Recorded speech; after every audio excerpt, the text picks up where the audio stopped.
Hi friends, स्वप्न खुशबू चॅनलमध्ये तुम्हा सर्वांचं स्वागत आहे. फ्रेंड्स, आजच्या व्हिडिओमध्ये आपण देवकी मातेविषयी संपूर्ण माहिती जाणून घेणार आहोत. त्याआधी तुम्ही जर चॅनलला नवीन असाल तर चॅनलला सबस्क्राईब करा. देवकी खरंच का कृष्णाने सांदीपनी मुनींना गुरुदक्षिणा म्हणून त्यांचा मृत पुत्र आणून दिला? केवढा मोठा झाला आहे माझा कृष्णा, देवकी स्वतःशीच विचार करीत होती. ही वार्ता कळल्यावर तिला आश्चर्य वाटले होते आणि अभिमानही. मृतपुत्र परत आणता येतो, तो परत भेटू शकतो का? पण कृष्णाने आणला नाही का? त्याचा अधिकार केवढा वाढला आहे. त्याने गुरुदक्षिणा म्हणून गुरुजींची मनोकामना पूर्ण केली. माझी इच्छा तो पूर्ण करील का? कंसाने मारलेल्या माझ्या 6 पुत्राचे दर्शन मला पुन्हा घडेल का? त्याची आठवण झाली की जीव कसा व्याकुळ होतो. वाटते त्यांना मांडीवर घ्यावं, कुरवाळावं, त्यांना स्तनपान करावं. कुठं असतील ती मुले? मला पुन्हा कशी दिसतील? देवकी मृत मुलाच्या आठवणीने भावाकुल झाली. त्या नवजात बालकाच्या आठवणीच्या तळाशी असणारे अस्पष्ट चेहरे तिच्या डोळ्यासमोर तरळू लागले. तिचे डोळे भरून आले आणि त्या धूसर दृष्टीतून ती खोल भूतकाळात गेली. तिला तिच्या विवाहापासूनच्या साऱ्या घटना डोळ्यासमोर दिसू लागल्या. देवकीचा विवाह वसुदेवाशी थाटामाटात पार पडला. नवविवाहिता देवकी वसुदेवासह रथात बसली. सासरी जाण्यास निघाली. कंस हा तिचा चुलत भाऊ. बहिणीवर नितांत प्रेम. देवकी सासरी निघालेली पाहून तिला निरोप द्यायला तो आला. तिला बरं वाटावं म्हणून रथावर चढला. घोड्याचे लगाम हाती घेतले. देवकीने सर्वांचा निरोप घेतला. मंगलवाद्ये वाजू लागली आणि लवाजम्यासह देवकी निघाली. कंस स्वतः रथ हाकीत होता. संत गतीने ती वरात पुढे सरकत होती. सगळीकडे आनंद भरून राहिला होता. देवकी वसुदेवही सुखसागरात चिंब झाले होते. भावी जीवनाची स्वप्न पाहत होते. भगिनीच्या विवाहाचा आनंद कंसाच्या मुखावरही दिसत होता आणि एवढ्यात आकाशात मेघाशिवाय विजा चमकल्या. त्या दिव्य तेजाने सारे दिपले. अनेकांची नजर आकाशाकडे लागली. क्षणार्धात ढगांचा गडगडाट व्हावा तसा आवाज झाला. भीतीची एक हलकीशी लहर सगळ्यांच्या मनातून लहरून गेली. सगळ्यांचे लक्ष आकाशाकडे असतानाच त्यांच्या कानावर शब्द आले. कंसा, मूर्खा, जिच्या रथाचे घोडे तू आनंदाने हाकीत आहेस, त्या देवकीचाच 8वा मुलगा तुला ठार मारणार आहे. आकाशवाणीचे ते शब्द ऐकताच कंसाचा नूर बदलला. आपल्याच बहिणीचा मुलगा आपला नाश करणार आहे हे समजताच तो संतापला.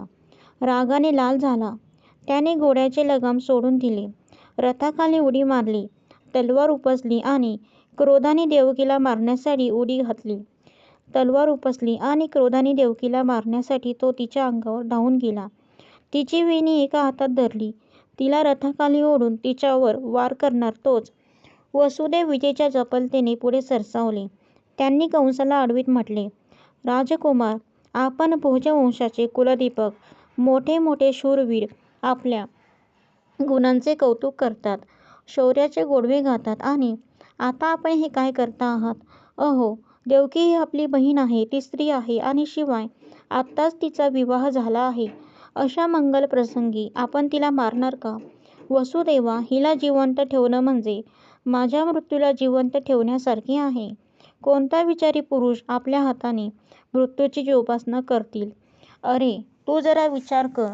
जो जन्म घेतो त्याला मृत्यू अटळ असतो.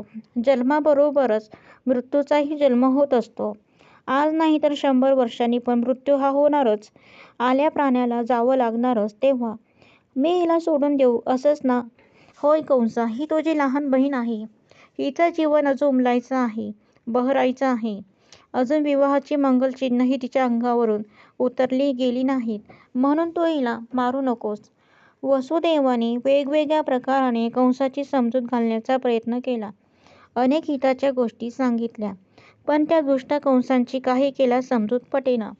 ते पाहून वसुदेवाने मनात विचार केला, कोणत्याही उपायाने का होईना हा प्रसंग टाळलाच पाहिजे. या मंगलक्षणी विपरीत घडता कामा नये. त्यासाठी आपली मुलं त्यांच्या स्वाधीन करण्याचे वचन दिले. वसुदेवाने मनाशी विचार पक्का केला आणि तो कंसाला पुन्हा म्हणाला, हे कंसा, तुला देवकीपासून तर कोणत्याही प्रकारचं भय नाही ना? आकाशवाणीनेही तसं काही सांगितले नाही ना. नाही, तुला भीती आहे ते तिच्या मुलाची. तिचा 8वा मुलगा तुला मारणार. होय, मग मी तिची मुलं तुझ्या स्वाधीन करण्याचे वचन देतो. मग तर झाले ना. कंसही विचार करू लागला. वसुदेव आपले वचन कधीच खोटे करणार नाही याची त्याला खात्री होती. शिवाय त्याला भय होते ते देवकीच्या 8व्या मुलापासून, देवकीपासून नाही. त्याला वसुदेवाचा विचार पडला. त्याने देवकीला सोडून दिले. दोघेही आपल्या महाली गेले. पण मंगल प्रसंगावर पडलेले कृष्णछायेचे झाकोळून गेले. दिवस उलटू लागले. योग्य समयी देवकीला मुलगा झाला. ठरल्याप्रमाणे त्याला कंसाच्या स्वाधीन करणे भाग होते. वसुदेव देवकीजवळ आले. त्याचा गळा दाटून आला. कोणत्या शब्दात देवकीची समजूत घालावी त्यांना समजेना. अखेर मोठ्या कष्टाने ते म्हणाले, देवकी, ठरल्याप्रमाणे आपण आपले बाळ त्या दुष्टाला द्यायला पाहिजे. होय, आपला शब्द नाही नाथ. आपण वहिलं बाळ नाही त्या दुष्टाला देणार नाही. देवकीच्या डोळ्यातून अश्रुधारा वाहू लागल्या. तिने बाळाला हृदयाशी घट्ट धरले. वसुदेव देवकीची समजूत घालत होते. देवकी, अगं, वेड्यासारखी करू नकोस. भगवंताला जर कंसाला मारायचाच असेल तर तो सारी व्यवस्था करणार नाही का? त्याची लीला अतर्क्य आहे, त्यावर विश्वास ठेव.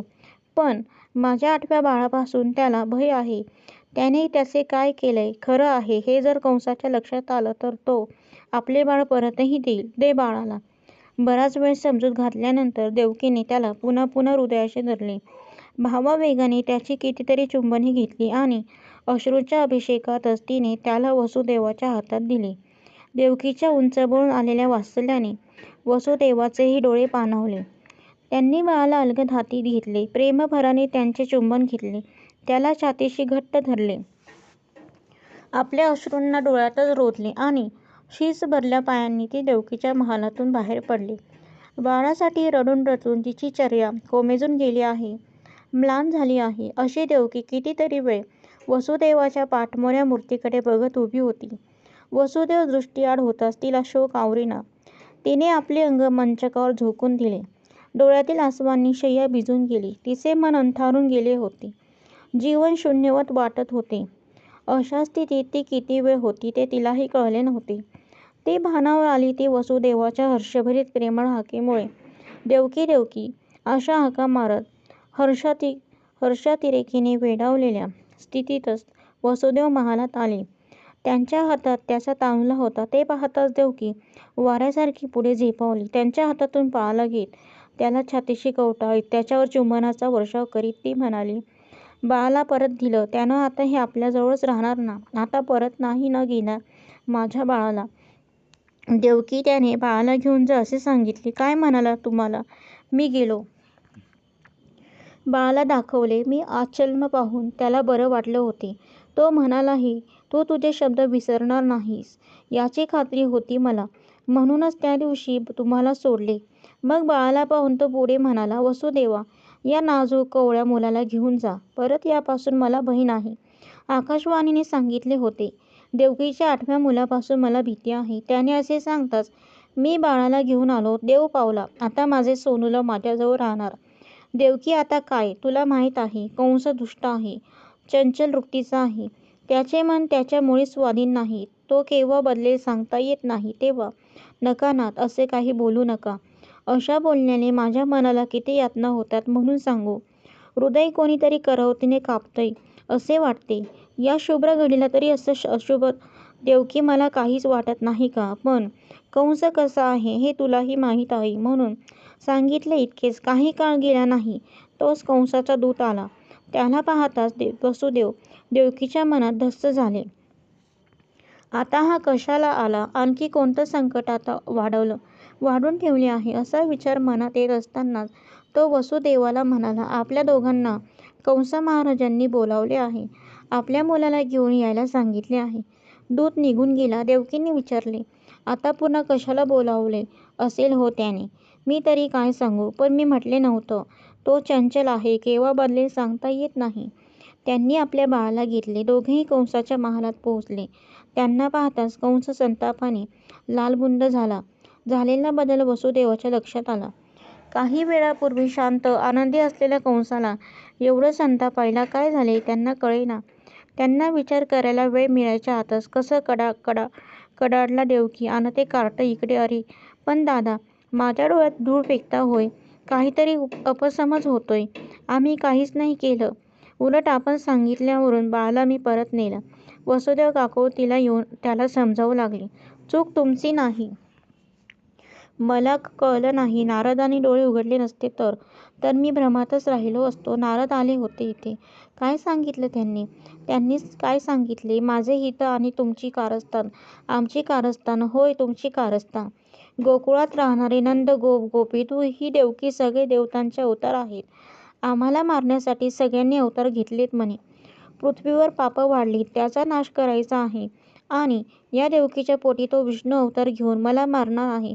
पण महाराज, तिच्या 8व्या मुलापासून गप्प बस म्हणे. 8वा मुलगा? नारद म्हणाले, तो विष्णू कपटी आहे. 8वा कोणापासून मोजणार? 8व्या मुलापासून उलट्या क्रमाने मोजले तर पहिला मुलगाही 8वा होऊ शकतो. आता माझे डोळे उघडले. आण तो मुलगा इकडे. कंसाचे डोळे लाल लाल झाले होते. त्याच्या उग्र चेहऱ्याकडे पाहवत नव्हते. त्याचा तो अवतार पाहून देवकी घाबरली. जोराच्या वाऱ्याने केळ जशी थरथरावी तशी ती थरथरू लागली. तिने आपले तहानुल्याला छातीशी घट्ट धरले. वसुदेवालाही काय करावे काही कळेना. तो गोठून गेल्यासारखा उभा राहिला. कंसाने पुढे पावले टाकली. देवकी मागे सरली. तो पुढे आला. त्याने त्या बाळाला हात घातला. देवकीचा प्रतिकार लटका पडला. वसुदेवाने त्याला अडवण्याचा प्रयत्न केला, पण कंसाने त्याला असा एक तडाखा दिला की तो खाली कोसळला. त्याने देवकीच्या हातातले मूल हिसकावून घेतले. देवकी आक्रोश करू लागली. त्याकडे दुर्लक्ष करून कंस नशेतच उद्गारला, विष्णू तुझ्या पोटी येणार अन मला मारणार काय? थांब, तुलाच मी मारतो. त्या दृष्टाने त्या बाळाचा एक पाय आपल्या आडदाड हातात धरला. त्याला गरगर फिरवले आणि धाडकन खाली आपटले. रक्ताच्या चिळकांड्या उडाल्या. कंसाचे हात बाळाच्या रक्ताने रंगले आणि ते भयंकर दृश्य पाहून वसुदेव देवकी बेशुद्ध पडले. बऱ्याच वेळाने देवकी शुद्धीवर आली. ती, बाळ कुठेस तू? कंसा, दृष्टा, मारू नकोस रे, त्याला सोड, सोड, त्याला सोड. असं काहीतरी बळतच तिने हात हलवण्याचा प्रयत्न केला. हातात बेड्या होत्या. तिने भोवताली पाहिले. वसुदेव खाली मान घालून तिच्याजवळ बसले होते. त्यांच्याही हातात बेड्या होत्या. ते दोघेही तुरुंगात होते. बाहेर कंसाच्या क्रूर रक्षकांचा पहारा होता. काळ पुढे सरकत होता. दोघेही बंदीखान्यातल्या जीवनाला सरावले होते.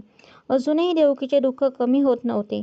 वसुदेव समजूत घालीत होते, परमेश्वरावर विश्वास ठेव, तो सारं व्यवस्थित करील. कंसाला मारण्यासाठी भगवान आपल्याच उदरी येणार असतील तर ते आपल्या सामर्थ्याने या साऱ्या शृंखला तोडून टाकतील. तू चिंता करू नकोस. वसुदेवाच्या स्निग्ध शब्दांनी तिला धीर यायचा. दुःख थोडे हलके व्हायचे. काळ हेच दुःखावर औषध असते. हळूहळू दुःखाची तीव्रता कमी होऊ लागली आणि देवकीला दुसऱ्या बाळाची चाहूल लागली. ते पुन्हा मोहरले, पण क्षणभरच. सुख आणि दुःख हातात हात घालून त्या बंदीखान्यात वावरू लागले. दुसऱ्या बाळालाही कंसाने ठार मारले. देवकीचा आक्रोश ऐकत फक्त तुरुंगाच्या दगडी भिंतींनी असे 1-2 वेळा नाही, 6 वेळा घडले.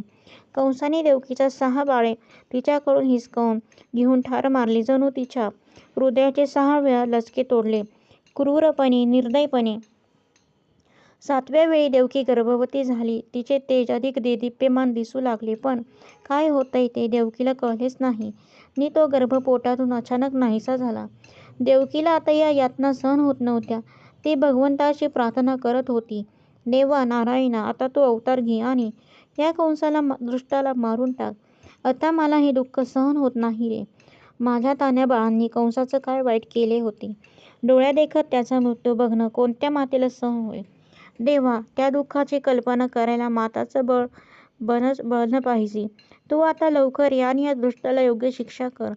आता धीर धरवत नाही. देवकीची प्रार्थना देवाने ऐकली. देवकी 8व्यांदा गर्भवती झाली.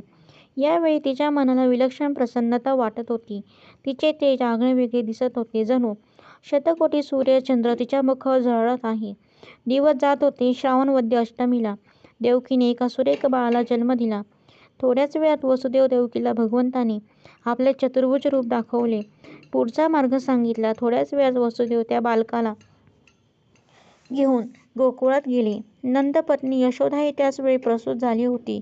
तिला मुलगी झाली होती. वसुदेवाने अपत्याची अदलाबदल केली. पुन्हा बंदीशाळेत आले. कंसाला देवकी प्रसूत झाल्याची वार्ता कळताच तो रागारागाने आला. ती कन्या हिसकावून घेतली आणि घराघरात फिरवून शिळेवर आपटताच तोच ती हातून निसटली आणि कंसाला म्हणाली, दुष्टा, मी योगमाया तुझ्या हाती थोडीच सापडणार का? तुझा शत्रू अन्यंत्र वाढतो आहे. तो तुला ठार केल्याशिवाय राहणार नाही. कंसाचा चेहरा उतरला. कृष्णाच्या नाशासाठी त्याने खूप प्रयत्न केले, पण उपयोग झाला नाही. कृष्णानेच कंसाला मारले. नंतर तो गुरुगृही गेला, विद्या संपन्न झाला आणि गुरुदक्षिणा म्हणून साधेपणी मुनींना त्यांचा मृत पुत्र आणून दिला. देवकीच्या डोळ्यासमोरून या सगळ्या घटनांचा चित्रपट सरकला. तिचा विचार अजूनही चालू होता. आता तिला कृष्ण भेटीची उत्सुकता लागली होती. ती त्याची चातकासारखी वाट पाहत होती. एक दिवस सकाळी कृष्ण बलराम देवकीच्या महाली आले. त्यांनी मातेला वंदन केले. आशीर्वाद देऊन तिने कृष्णाला आपल्या एका बाजूला आणि बलरामाला एका बाजूला बसवले.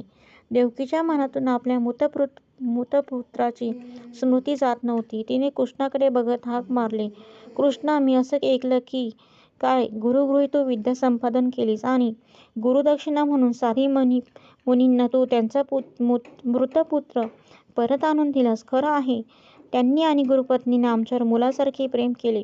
आम्ही इकडे आल्यावर त्यांच्या जीवनात फार मोठी पोकळी निर्माण झाली होती. त्यांनी सूचित केले, माझा पुत्र असता तर तो कायम माझ्याजवळ राहिला असता. अशा प्रकारे देवकी मातेने आपल्या जीवनाचा संघर्ष करून कृष्णाचे संगोपन केले. तर फ्रेंड्स, कसा वाटला माझा व्हिडिओ?